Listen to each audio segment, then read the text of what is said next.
Good afternoon. Thank you, Kathy, so much for that kind introduction. Thank you for being here. As Mark said, Kathy's on our board, as is Kate Kelly. Kate, thank you for being here. And Gary Stern, one of my predecessors. Gary, thank you for being here as well. I want to commend you, Kathy, on your excellent judgment, not so much in selecting me, but in selecting Mark as the president of the university. And congratulations, Mark, on your wonderful and well-deserved appointment. And I'd like to thank you and the Economic Club of Minnesota for hosting me today and inviting me to address all of your members.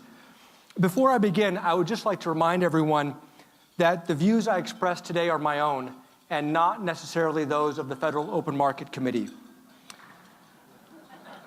That's the first thing they teach us when you get to the Fed. In this speech, I'm going to talk about monetary policy, but not just about what policy I think is appropriate today, but also about how I am approaching the task of communicating about monetary policy in the context of the important economic challenges we face as a nation.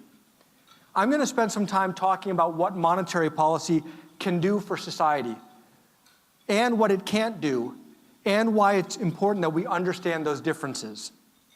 I find forming my monetary policy views in the current economic environment easier than determining how to communicate them in a way that advances the Fed's public policy goals.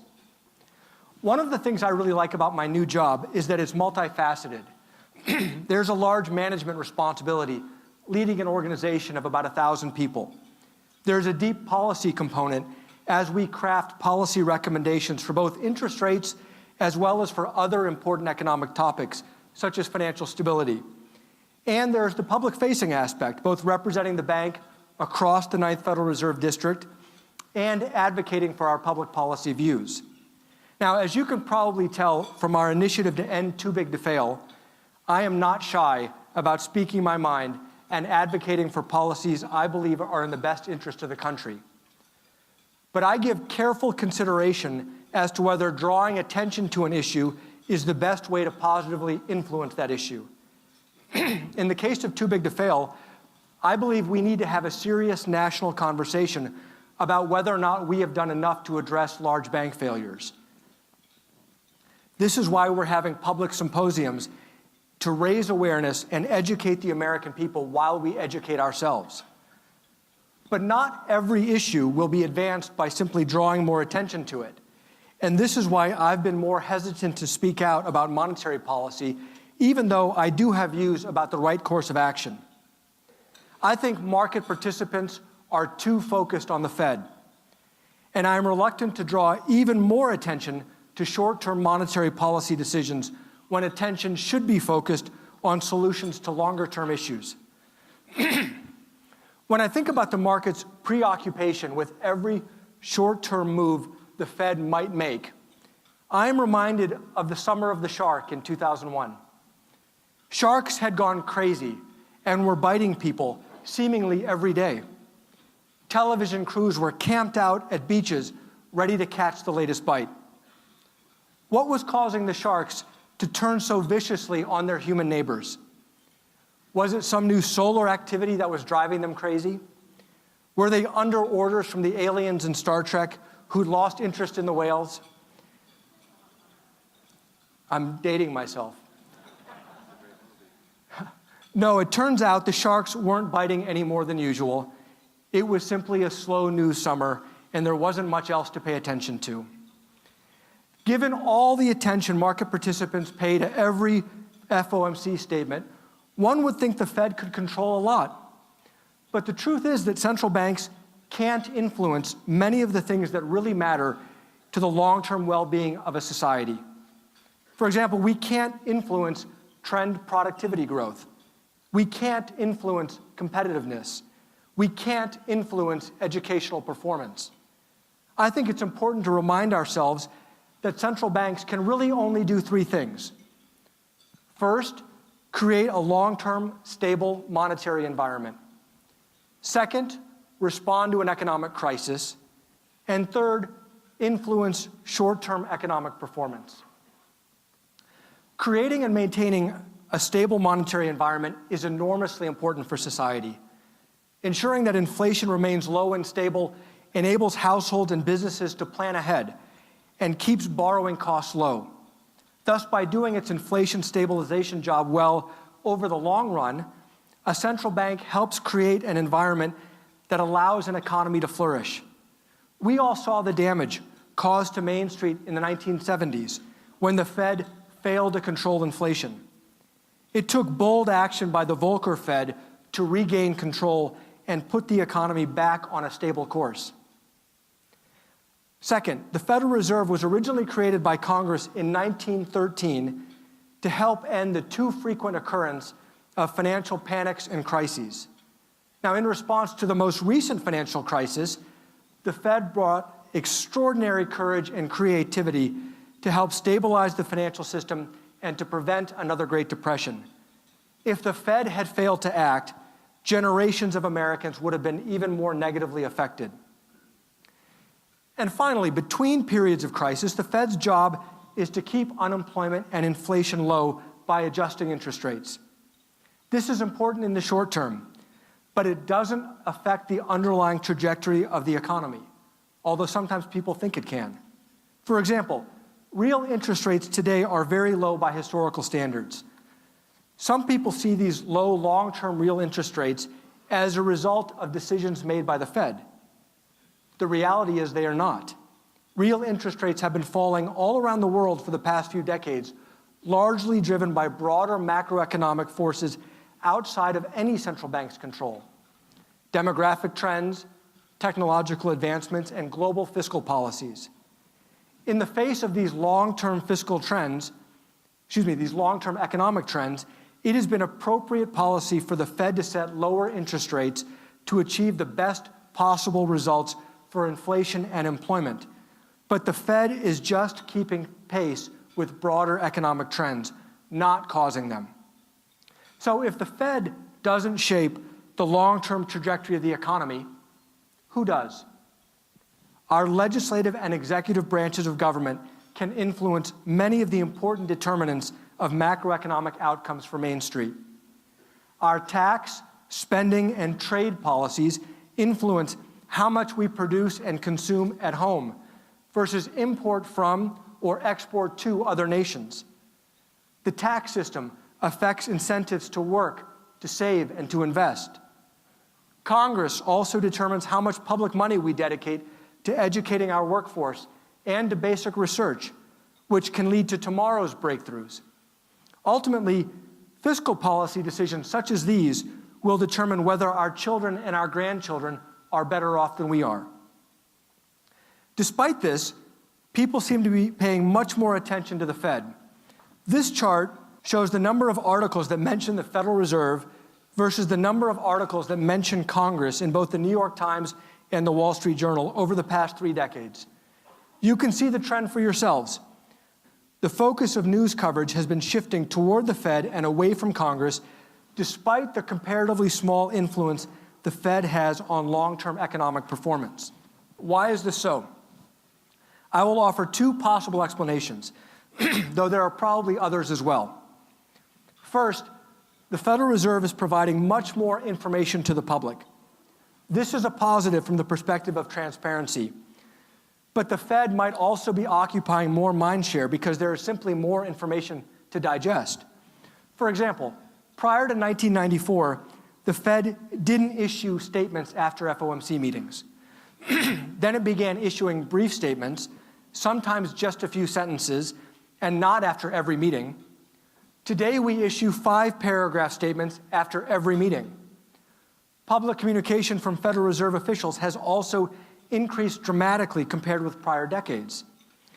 This increased transparency gives the public insights into the workings of the Fed, but it might not be costless if it is driving increased attention on each short-term decision the Fed makes. As an FOMC participant, I'm going to focus my public comments on longer-term monetary policy issues and on explaining my own perception of the FOMC's collective thinking rather than on predicting the next move we might make. A second possible explanation, especially in recent years, is that the lack of political consensus in Washington is leading to fewer policy actions by Congress and the executive branch. This chart shows the decline in the number of bills passed by each Congress and signed into law by the President. From a policy perspective, we are having an extended slow news summer, and market participants are left to focus where the action is, the FOMC's short-term interest rate decisions. The truth is, whether the FOMC raises interest rates in June is not going to be what determines whether our children and our grandchildren are better off than we are. Now let me turn to how the Federal Reserve approaches its monetary policy responsibilities. Congress has given the FOMC a dual mandate to promote price stability and maximum employment. In its statement on longer-run goals and monetary policy strategy, the FOMC explains the implications on this mandate for both the short run and the long run. In the short run, and I'm going to quote here, the committee seeks to mitigate deviations of inflation from its longer-run goal and deviations of employment from the committee's assessment of its maximum level. Now, although these dual mandate, these objectives are often complementary, when they are not, the committee, quote, follows a balanced approach. That is, the committee puts weight on both objectives. Now, in the longer run, the statement clarifies what the FOMC's targets are and are not. Specifically, the FOMC has interpreted its price stability mandate to mean keeping inflation close to 2%. Now, importantly, this is a target rather than a ceiling, which means that persistent deviations above and below 2% are equally bad. However, the FOMC has not set a specific target for maximum employment. The lack of a specific target for employment reflects limitations of monetary policy, a point to which I'm going to return later. But first, let me turn to an assessment of current economic conditions and appropriate monetary policy. I'm going to conclude that while the recovery has been encouraging, I still see room for some improvement. Let's start with number one, the Fed's maximum employment mandate. The most widely known measure of labor market performance is the unemployment rate, which has largely recovered from its high level during and following the recession, and at 5.0% is now close to the median FOMC's participants' assessment of its long-run value. Other indicators, however, suggest that the economy is not yet at maximum employment. Involuntary part-time employment remains elevated from its pre-recession levels, and compensation growth remains subdued, though recent data and anecdotes suggest that it may be finally starting to pick up. Perhaps the most encouraging indication that further labor market improvements are feasible has been the sizable and unexpected recent increase in labor force participation. While the April unemployment data released Friday showed a modest decline in labor force participation, that rate still rose from 62.4% last September to 62.8% in April, as the size of the labor force increased by almost 2 million people. Thus, although the unemployment rate edged down by only 0.1% over this period, the share of all adults who have a job increased from 59.3% to 59.7%. This is a very welcome development, especially given that some portions of our population, notably those with less education and certain minority groups such as African Americans and Hispanics, still have high unemployment rates. In recent years, conventional wisdom was that a large number of people were permanently lost from the labor force due to the Great Recession, as the long-term unemployed became the permanently unemployable. Of course, we don't know for sure, but the recent data suggests that this is not necessarily true. The strong job market is bringing many people back into the labor force, which is unquestionably a good thing for those workers, for their families, and for society as a whole. Now, turning to the Fed's price stability mandate, the inflation rate of personal consumption expenditures, or the PCE, has remained persistently below the FOMC's target of 2% for the past 4 years. This is true even when we set aside recent declines in oil prices and look at the core inflation rate, which excludes food and energy. Moreover, measures of inflation expectations provide little evidence that inflation is likely to increase above the 2% target in the near future. Inflation expectations measured in surveys of American families have remained generally stable, but tend to be in the lower part of their historical ranges. Measures based on financial market data also remain quite low. So what does all of this imply for the stance of monetary policy? In short, given the lack of notable price and wage pressures and the possibility of drawing more people back into the labor market, I believe the current accommodative policy stance is appropriate. The usual cost of stimulating the labor market through accommodative policy would be an undesired increase in inflation. But in the current circumstances, with inflation running below the Fed's 2% target, an increase in inflation is actually desirable. Furthermore, monetary policy's influence on the labor market may not be enormous at this point, but we can have at least some impact. If we can continue bringing displaced workers back into the labor force, we should. Now, Fed watchers might conclude from these remarks that I am a so-called dove. But a warning, a year or two from now, if different economic conditions lead me to call for less accommodative policy, they might conclude that I've reversed myself and I've become a hawk. The truth is neither. The financial crisis taught me the limits of dogma. I learned humility and pragmatism the hard way. Now, let me turn to monetary policy's influence on labor markets. Although monetary policy plays an important role in promoting maximum employment, it does not play the most important role.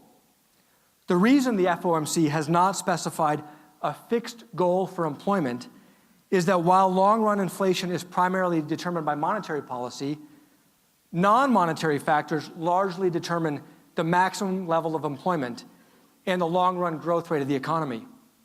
Sustained efforts by the Fed to boost employment and output beyond levels consistent with non-monetary fundamentals would lead ultimately only to higher inflation. There would be little benefit to the real economy, and there could be some harm. Thus, the FOMC cannot achieve any employment level that it wants.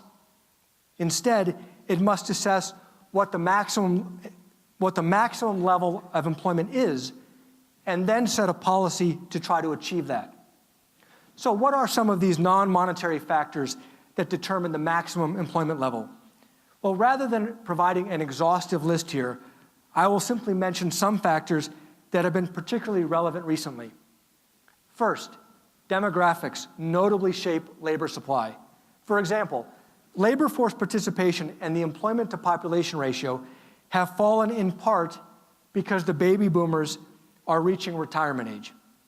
So as the FOMC assesses how much slack is left in the labor market, we compare these measures not to their pre-recession levels, but to their levels adjusted for these structural demographic changes. Other factors, such as technological progress and the accumulation of physical capital, also affect the overall growth of the economy and labor demand, as firms, your firms, will hire more workers when they are more productive. The recent low productivity growth is a development we are monitoring closely, which I'm going to come back to in a moment.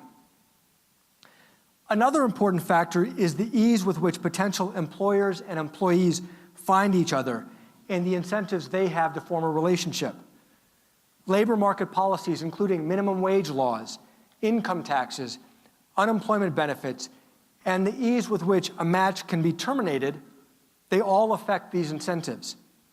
The upshot of all of this is that although monetary policy has contributed to the ongoing recovery in labor markets, it alone can only get us so far. Policy tools outside the Fed's control can significantly influence many of the determinants of maximum employment. For example, in the longer run, policies that improve educational outcomes and skill development could increase maximum employment. So could policies that help all workers and firms compete on a level playing field. Research conducted here in Minneapolis, in the Minneapolis Fed, has found that the government is requiring more people than ever to obtain a license to work. Now, while the goal of such licensing is ostensibly consumer protection, Often these requirements are really just barriers to competition. Relaxing unnecessary licensing requirements could help more people find jobs. In general, non-monetary policy tools can have a larger, more direct impact on putting people back to work than monetary policy alone. In addition, the distribution of jobs within society is largely determined by non-monetary policy factors. For example, one very important societal problem in America is the large gap between white and black employment. Here's a graph of unemployment rates by race compared with the national average. The national average is in the black line, African American is blue, white is orange or red, depending on the color.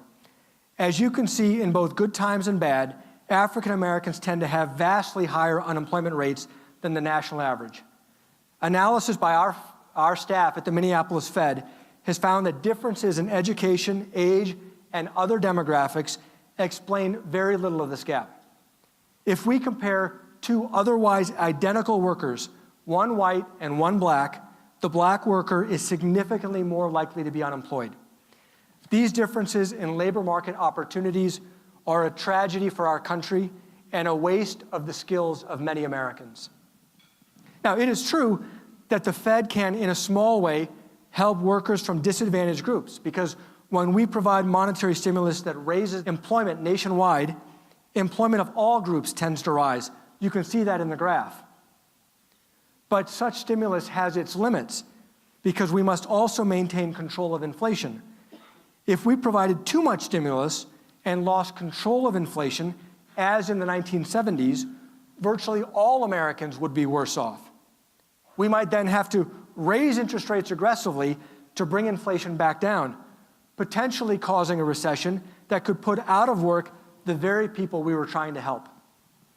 Non-monetary policies are needed to address the root causes of the problems that unfairly leave some Americans behind. Finally, let me return to a recent example of an issue that I mentioned briefly at the beginning of my remarks: the financial market's obsession with the Fed's actions in the short term and why this is suboptimal. The most notable economic development this year, in my view, has been the combination of very rapid improvement in the labor market and very slow growth in output. The combination of slow growth in output and rapid employment growth means that the average productivity of workers is growing slowly, sometimes even falling.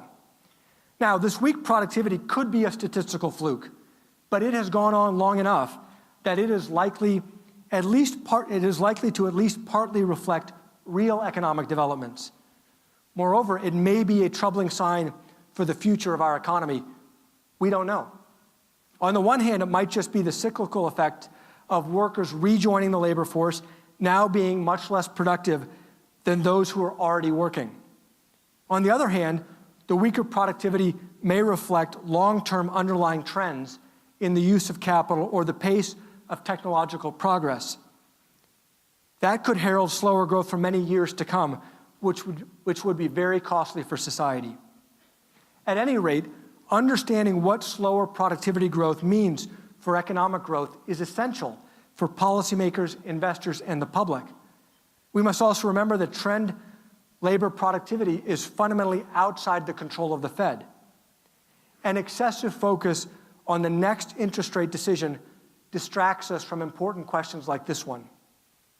In closing, I look forward to an era when the United States uses all of its policy tools to best achieve good economic outcomes for all members of our society. The Federal Reserve has a role to play, but we shouldn't be the only player, nor the most important one. Thank you very much. I'm happy to take your questions. It's my privilege to handle the question and answer session here, and it is the norm while you're trying to get the attention of those with microphones on either side of the room. I can kick this off. Your remarks centered quite a bit about employment, unemployment numbers, the limited capacity of the Fed and through its policies to do much to adjust those numbers. Is it really something that makes sense to be in your mandate, given how little you can control in that regard? I think it does. Some central banks have a single mandate, which is simply inflation. Congress has given us a dual mandate, both inflation and employment. And as I mentioned in the remarks, there are times when they can be in conflict with one another.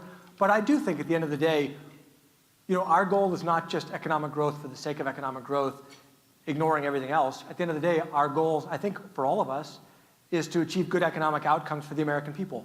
And so at the end of the day, we're here to serve Main Street. And so personally, I think having inflation as a target, but also having employment as a target is appropriate.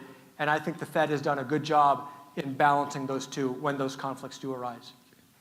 And a follow-on would be in reaction to the last chart that you exhibited, which demonstrated that in and around 1999-2000, the gap between the unemployment rate for the country and for whites was narrowed to about 3 points differential for the unemployment rate for the black population. Any reflective comments about what was in play then that might have caused that contraction? Well, so here, I think it's up. Can we put the chart up? The difference there was the smallest over the entire span of your chart. But what's interesting is when you look at the data, it's usually the ratio is the same. And so when the unemployment rate for the country drives down, it brings down African American unemployment, it brings down Hispanic unemployment, which is a good thing. But that ratio, the multiplier, is pretty fixed. And the multiplier is the part that the Fed has no control over. Monetary policy cannot address that multiplier. All we can try to do is achieve the overall optimum outcome given our dual mandate. And so it's really up to others, Congress, the executive branch, to work on that multiplier to get that down so that all Americans have the same opportunities. Are there hands up in the audience? If not, I've got other questions. You said at a speech in Rochester on Thursday this past week, and I was there along with other community leaders, that if people are trying to hold someone responsible for Tarp, you're the man. Do you want to talk a little bit about your oversight of the Tarp program and anything that you would have done differently if the program had been designed differently based on your suggestions or input? Sure. So I was an appointee in the Bush administration. I started in 2006, before the financial crisis. I regularly admit that we didn't see it coming. I wish we had, but we didn't. And then I became an assistant secretary, and I helped negotiate and ultimately ran the TARP, both for Presidents Bush and President Obama, until we stabilized the crisis. Then I was able to step down. By the time we got in that situation, it was too late. And none of us, if we had seen in 2003 maybe that there was a housing bubble, maybe we could have done things to try to deflate it or not allow it to get as big as it did. But by the time we're there in 07 and 08, the bad investments had already been made. And so stabilizing the heart attack that the American economy was having was absolutely the right thing to do. So yes, I'm proud of my time at Treasury, proud of having run the TARP. It was absolutely the right thing to do for the American people. I just hope we never have to do it again. And that's what's motivating the Toobigtofail initiative that we're working on at the Minneapolis Fed, is to try to put in place reforms so that no policymaker and so the American people are never put in that situation again where we have to take that kind of unprecedented action. With the benefit of hindsight, the criticism that I would apply to ourselves is that we were always late. We were always behind the crisis. And the reason is I was a member of, and I wasn't just Treasury, I think the Fed too, but I was a member of a free market administration. We believe deeply in the value of free markets, and I still do to this day. I believe that free markets and the capitalist system is the best economic system the world has ever known, but it's not perfect. And because we had this free market ideology, we hated the idea of intervening in markets. And so we were always late. The crisis kept getting worse. We always had to play catch up until we were finally having the full-on heart attack, and we just had to go to Congress to ask for the authority to intervene and to bail out the financial system. And so with the benefit of hindsight, I wish we had known how serious it was going to be, and then maybe we could have accelerated some of our plans. But I recognize the ideological perspective we had. Yeah, and I know there are questions in the audience, but a follow-on to that, and I know this is a big question, if you can give us the thumbnail sketch answer. This too big to fail issue, which you just referenced, that is the purpose of your series of hearings over the next number of months. You laid out, again, in Rochester when you were there last week, kind of in broad brush, 4 concepts or ideas that are being studied. Can you just give us a sense of what those 4 approaches might be? So very quickly, right after the financial crisis, the country was pushing hard for regulatory reform so it doesn't happen again. In my opinion, the more transformational measures were taken off the table, and consensus came around Dodd-Frank, which basically preserves the structure of the financial system with more capital, deeper liquidity, stress testing. Those are all good things.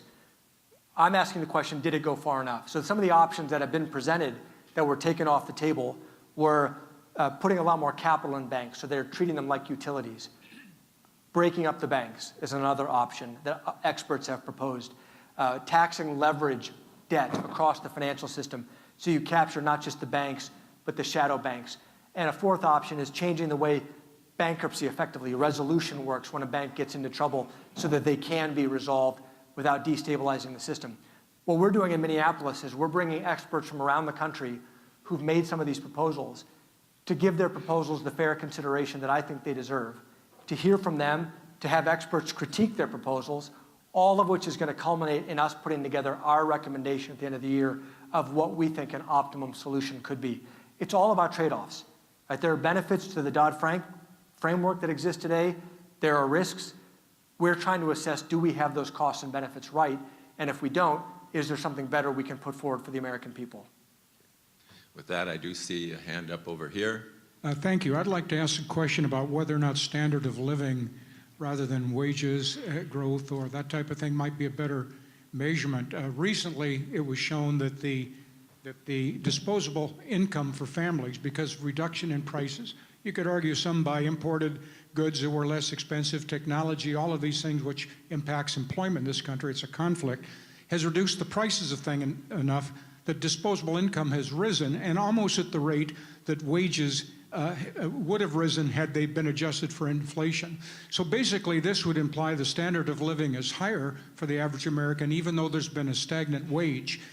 It seemed to me like there's an awful lot of conflicts, particularly between monetary policy, but primarily fiscal policy in these. What would your view be? Well, I appreciate the question. I think you're right. It's very complex to measure our standard of living, just for the reasons you said. It's hard to track the progress embedded in computers and technology, washing machines, and other things have gotten much, much cheaper. So I'm with you on that. So we don't target, our dual mandate is inflation, but it's also employment. So it's not wages per se. It's saying, do Americans have jobs as a measure of slack in the labor force? And I think that feels to me to be something that we can measure that maybe is a little less prone to some of the measurement errors I think that you were alluding to. And so I think you're right that American people are a lot better off than they were 30 or 40 years ago. That's a good thing. I think we all want more of that. And my view is if we can keep Americans employed, that's a good way for people to share in those gains and have better lives for themselves and for their families. You know, I didn't come up with this expression. Many of you have probably heard it before, but I believe it deeply. You know, the best social program in the world is a good job. And if we keep people employed, they're going to be able to take care of themselves. Other questions from the audience? Right here, if you can get the microphone there. Now, for the people who are watching online. Two questions, actually. One is, are you concerned about the politicization of the Fed? And the second is, years ago, then Chairman Alan Greenspan talked about the quality of economic data and how dangerous it would be if we didn't continue to reinvest in or invest in getting good quality data. And I wonder if you see some of the divergence in data as possibly being indicative of poor quality data. Well, I think, let me answer the second part first. I think the quality of the data is very good when you compare to the US to the rest of the world. I think, my impression is we've got the richest, most robust data on our economic performance. And one of the nice things is there's constant innovation taking place. Research groups, whether it's around the Federal Reserve System or universities around the country, are constantly coming up with new sources of data. And then they're really scrutinized. And they're examined, and people find flaws, and then they improve them. And so I feel like I have a lot of confidence that our country is doing a good job in producing data that we need. We can always do better, and I think we're on a solid path of continuous improvement. So I feel good about that. In terms of the politicization of the Fed, it's something we're always watching for. And the good news is I think there are people on both sides of the aisle. You know, the Fed isn't perfect. but I think there are people on both sides of the aisle who acknowledge how important it is that we have a Fed that conducts its business independent of politics and that it is protected. And we need to do everything we can to preserve that and continue to make sure that that's true and that we can do that job. So we're always watching out for it, and we're going to do everything we can, and we hope all Americans will do everything that they can to make sure that the Fed is a non-political body. Thank you. Straight out here, there's a question. Yeah, this is another two-parter. I was wondering if you anticipate this low-interest environment that we live in to be a challenge for the Fed because it sort of constrains the monetary policy options that the Fed can do in terms of adjusting interest rates due to the zero lower bound. And then I also had a question about Tarp. A lot of commentators say that probably a better policy action would have been to bail out homeowners directly and owners of these subprime mortgages. And I was just wondering if you can comment on that policy and perhaps if it was brought up, and if so, why, what some of the challenges were at implementing it. Sure. So the zero lower bound of very low interest rates is a problem, a constraining problem potentially for central banks if they have to cut rates further. So, for example, you're seeing in Europe, they've gone to negative interest rates. Japan has gone to negative interest rates. So the zero lower bound is not quite as firm a boundary as one might think. But the fact of the matter is, if we needed additional stimulus tools, we have other tools available. I mean, the Fed pioneered quantitative easing. Those tools are well understood. Those tools are there. The Fed also, coming out of the crisis, used forward guidance very powerfully to change long-term expectations. And so our outlook is, we're not forecasting a recession. Baseline scenario is moderate economic growth. So we don't think we're going to need those more accommodative tools, but they're there if we need them. So I feel confident about that. And if the economy grows more quickly than we expect, then obviously raising interest rates, we clearly know how to do that. In terms of helping homeowners directly, it's something we looked at very carefully during the financial crisis. The challenge is implementation, and how do you do it? So metaphorically, the US economy had a massive heart attack in the fall of 2008. And as opposed to, let's say, if you injured your arm, well, if you injured your arm, it's probably not going to kill you. If you have a massive heart attack, it might kill you. So if you have a massive heart attack, you go to the ER and your doctor, emergency intervention right in the heart. Well, that's what we ended up having to do just to focus on time. If we tried to reach millions of homeowners individually, that would have taken us years or maybe decades to reach all of these homeowners individually. We were able to put, when I ran the Tarp in 7 months, probably shorter than that, maybe 3-4 months, we put $400 billion right into the heart of the financial system. That's just like a shot of adrenaline right into your heart. That's what's needed when you're having that heart attack. It would be nice to be able to go out to all of the appendages directly. There just practically is no way to do that in the middle of a crisis. And so that was one of the constraining factors. But at the end of the day, the adrenaline to the heart was all about saving Main Street, even though I know it didn't necessarily feel that way. One final question, and then we'll have to wrap up for the day. You talked a little bit about how it would have been good to have more foresight, and I wonder if you could comment on some troubling trends today, such as the rise of subprime auto lending, the growth of the fintech sector with loans being made with very little underwriting, and some would say unregulated institutions entering into space that's been ceded by regulated institutions because of increased regulation. Are those concerns, and should there be some foresight on the part of the Fed to address those unregulated lenders? Well, it's something that we're looking at. First of all, I would say innovation is net a good thing. And if we have innovative companies and innovative business models, I think my bias is that's great. Let's have more innovation. Let's see how they do. But we have to pay attention, and we have to see how large they grow. I always go back, when I think about the crisis, my analogy is Silicon Valley in the 90s. So we had the tech boom. Many of you remember it. We had the tech crash, which was very painful for Silicon Valley, very painful for their investors and their employees, but it didn't crater the whole US economy. Our financial system needs to be able to make those kind of mistakes without bringing down the whole economy. So my judgment right now is if there's a fintech bubble and a fintech collapse, it's probably not going to bring down the US economy. But if fintech grows to be a huge share of the economy, then there are risks that we need to pay close attention to. So to me, it's something we need to watch. That also applies to the shadow banking sector more broadly. The hedge fund industry, whether it's insurance companies or money market funds, we do need to think expansively. We do need to watch, and people at the Fed are trying. here's one of the tough things. It's very hard, even if you want to be, it's very hard to be omniscient. So since the financial crisis, all of us have been looking out for big economic shocks. Right? We're on alert. Right? We are Boy Scouts on alert for economic shocks.